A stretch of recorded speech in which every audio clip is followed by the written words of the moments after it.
ಇನ್ನು ಕಾಡಾನೆ ದಾಳಿಗೆ ಮಹಿಳೆ ಸಾವನ್ನಪ್ಪಿದ ಪ್ರಕರಣಕ್ಕೆ ಸಂಬಂಧಪಟ್ಟಂತೆ ಆಕ್ರೋಶ ಭುಗಿಲೇಳ್ತಾ ಇದೆ. ಈಗ ಕಡಬಗೆರೆ ಬಳಿಯಲ್ಲಿ ರಸ್ತೆಗೆ ಅಡ್ಡಲಾಗಿ ಶವ ಇಟ್ಟು ಪ್ರತಿಭಟನೆ ಮಾಡಲಾಗ್ತಾ ಇದೆ. ಶವವಿಟ್ಟು ಚಿಕ್ಕಮಗಳೂರು ಶೃಂಗೇರಿ ರಾಜ್ಯ ಹೆದ್ದಾರಿಯನ್ನ ಬಂದ್ ಮಾಡಲಾಗಿದೆ.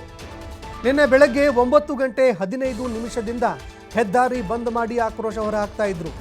ಪೊಲೀಸರ ಜೊತೆ ಪ್ರತಿಭಟನಾಕಾರರು ವಾಗ್ವಾದಕ್ಕೆ ಇಳಿತಾ ಇದ್ದಾರೆ.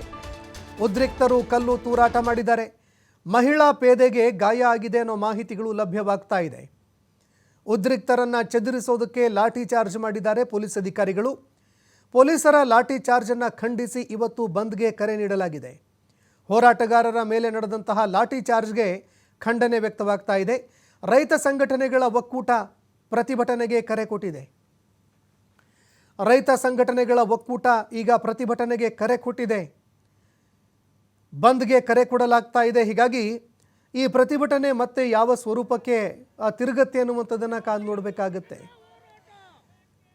ಇನ್ನು ನಿನ್ನೆ ನಡೆದಂತಹ ಪ್ರತಿಭಟನೆ ವೇಳೆಯಲ್ಲಿ ಹೆದ್ದಾರಿಯಲ್ಲಿ ಶವವನ್ನು ಇಟ್ಟು ಪ್ರತಿಭಟನೆ ಮಾಡಿದ್ರು.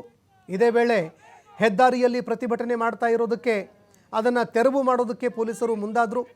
ಕ್ಷಿಪ್ರ ಪಡೆಗಳು ಕೂಡ ಬಂತು.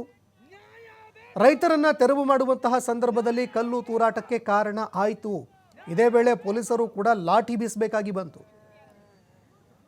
ಹೀಗಾಗಿ ಭಾರಿ ಘರ್ಷಣೆ ಏರ್ಪಟ್ಟಿತ್ತು. ನಿನ್ನೆ ದೃಶ್ಯಾವಳಿಯಲ್ಲಿ ನೋಡ್ತಾ ಇದ್ದೀರಿ. ಎಲ್ಲೆಂದರಲ್ಲಿ ಕಲ್ಲು ತೂರಾಟ, ಮತ್ತೊಂದೆಡೆ ಲಾಠಿ ಚಾರ್ಜ್ ಕೂಡ ಆಯಿತು. ಇದೇ ವೇಳೆ ಒಬ್ಬ ಮಹಿಳಾ ಪೇದೆ ಗಾಯಗೊಂಡಿದ್ದಾರೆ.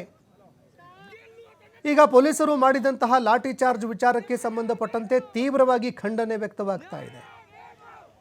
ಪ್ರತಿಭಟನೆ ಮತ್ತಷ್ಟು ತೀವ್ರಗೊಳಿಸೋದಕ್ಕೆ ಹೋರಾಟಗಾರರು ಮುಂದಾಗ್ತಾ ಇದ್ದಾರೆ.